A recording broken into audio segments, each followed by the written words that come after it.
ये जाने वाले सभी माननीय सांसदों का बहुत ही उत्तम योगदान है, इसलिए लेकिन मैं जरूर कहूंगा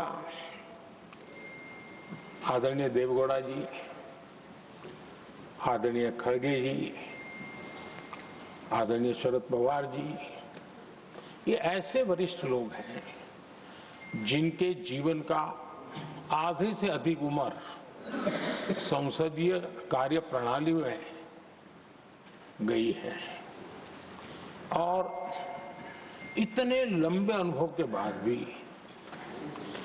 सभी नए सांसदों ने सीखना चाहिए वैसे समर्पित भाव से सदन में आना,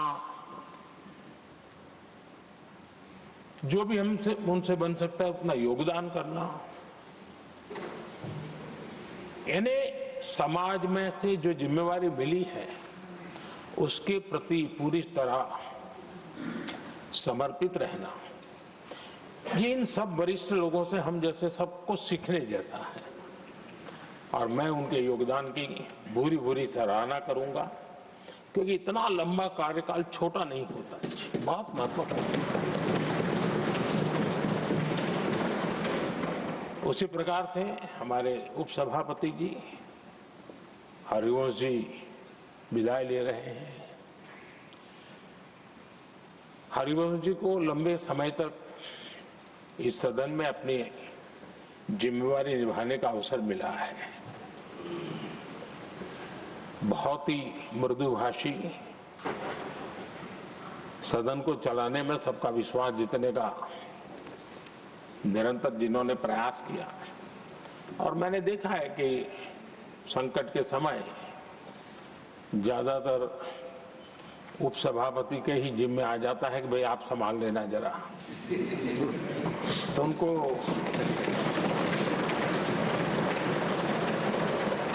एक लंबा एक्सपीरियंस होता है, सबको जान भी लेते हैं, भली बात ही जान लेते हैं,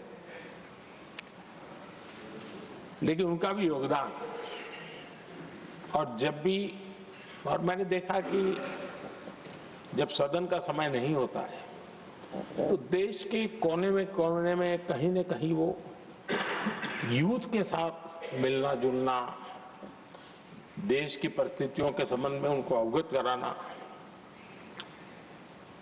उनमें एक देश के प्रति संवेदनाएं पैदा करने का वो निरंतर काम, वे कलम के धनी तो है ही हैं, लेकिन कर्म कठोर के नाते भी मैं कहूंगा कि उन्होंने भारत के हर कोने में जाकर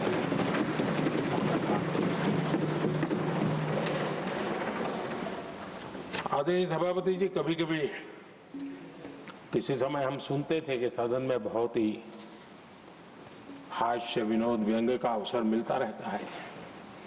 इन दिनों शायद धीरे धीरे कम होता जा रहा है, क्योंकि 24/7 मीडिया की दुनिया ऐसी है कि हर कोई कॉन्शियस रहता है, लेकिन हमारे आठवले जी हैं जी, सदाबहार है।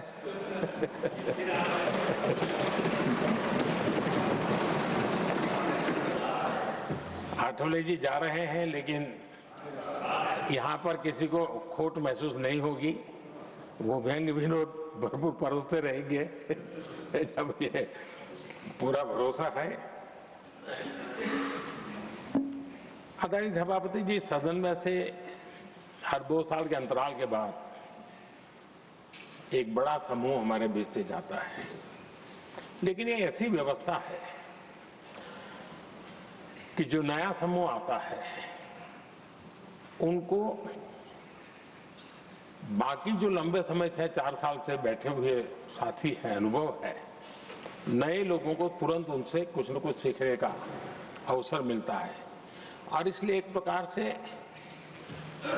यहाँ की जो विरासत है वो कंटिन्यू प्रोसेस हमेशा रहती है, ये बहुत बड़ा लाभ होता है। मुझे पक्का विश्वास है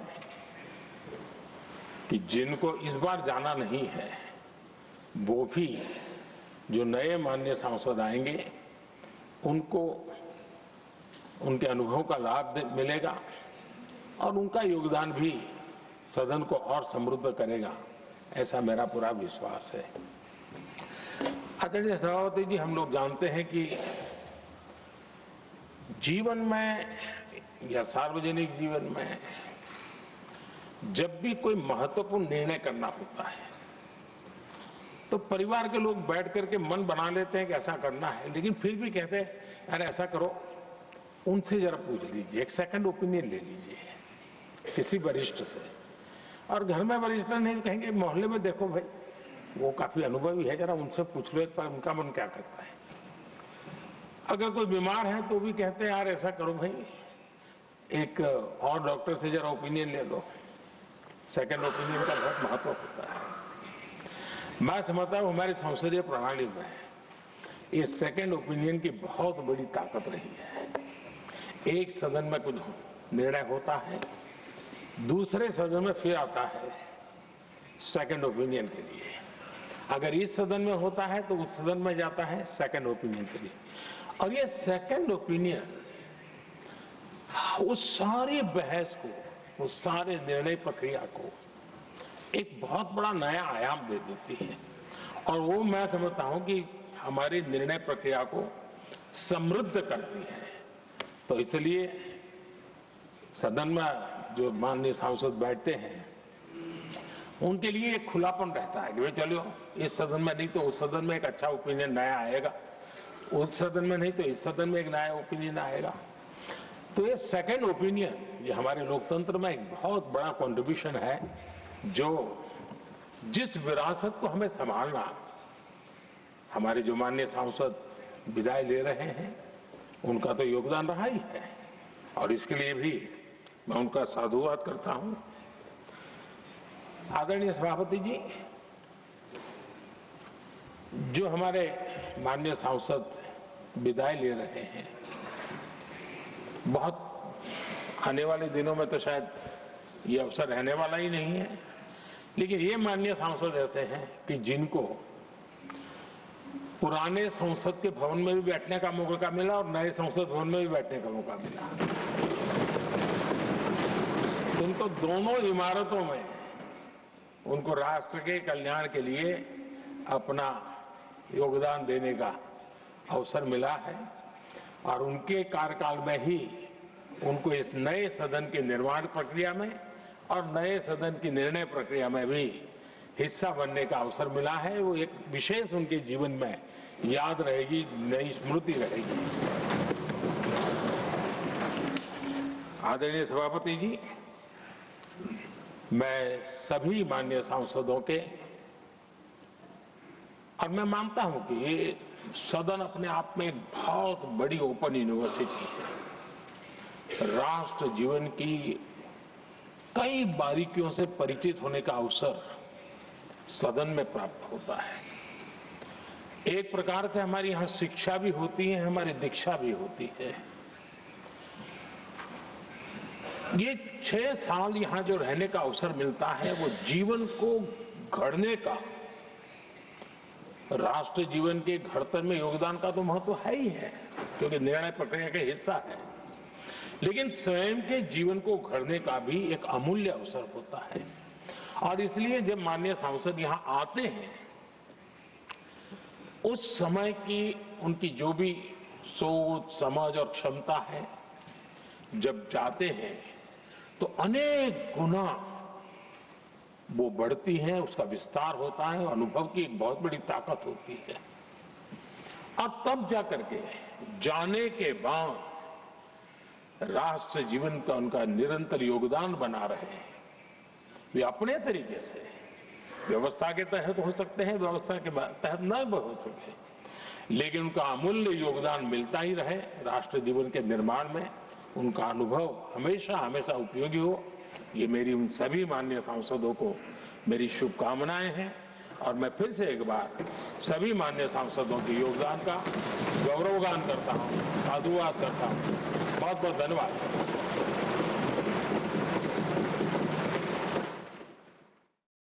प्रधानमंत्री नरेंद्र मोदी को आप सुन रहे थे। राज्यसभा में प्रधानमंत्री नरेंद्र मोदी संबोधन कर रहे थे और संसदीय प्रणाली में सेकेंड ओपिनियन महत्वपूर्ण है, ये प्रधानमंत्री नरेंद्र मोदी ने कहा। सेकेंड ओपिनियन पर जोर देते हुए प्रधानमंत्री नरेंद्र मोदी नजर आए। राज्यसभा में कार्यवाही जारी है और प्रधानमंत्री नरेंद्र मोदी ने संबोधन किया है।